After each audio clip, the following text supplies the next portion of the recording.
নতুন ট্রেন্ড বলে সবাই হলুদ দিচ্ছে জলে, হালকা হালকা জলের মধ্যে নিমিশে যাচ্ছে গুলে, তার তলায় আবার আলো, দেখতে লাগছে নাকি ভালো, কাচের গ্লাসে জল ঢেলে ব্যাকগ্রাউন্ড করে কালো। মানুষের নেই জবাব, কপি করার কি স্বভাব, এই জন্য এখন মায়েদের রান্নাঘরে হলুদের অভাব। সারা নিউজ ফিড জুড়ে শুধু হলুদ বেড়াচ্ছে ঘুরে, আমার 1.5 জিবির মধ্যে 1.25 জিবি শুধু হলুদেই যাচ্ছে পুড়ে। কার আবার কাচের গ্লাস নাই, সে আবার মাথা ঠুকছে ভাই, স্টিলের গ্লাস নিয়ে বুক চাপড়ে কষ্ট প্রকাশ করছে। তাই কেউ যাচ্ছে না কো বাদ, সবাই নিচ্ছে এর স্বাদ, তাই কিছু লোক বিরক্ত হয়ে পাতলো একটা ফাঁদ। তুমি হলুদ দিচ্ছ গ্লাসে যাতে এটা জলে ভাসে, আদৌ কি তুমি জানো এর জন্য প্রেতাত্মা ঘরে আসে?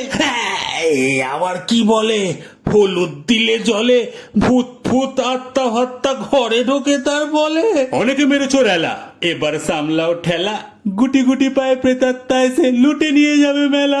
এবার লাগছে ভয়, যদি এটা সত্যি হয়, আমার ঘরে তো ঢুকে গেছে ভূত গোটা 5-6। রিল ঠিক হচ্ছিল না বলে হলুদ 5-6 বার দিয়েছি জলে, এই সামান্য একটা ভুলের জন্য ভূত আমায় তুলে নেবে কোলে।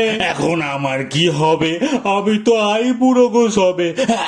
আমি যে তোমার ছন ছন ছন, তুমি যে আমার ছন ছন ছন ছন। আমি কারণ না, আমি বাড়ি যাবো।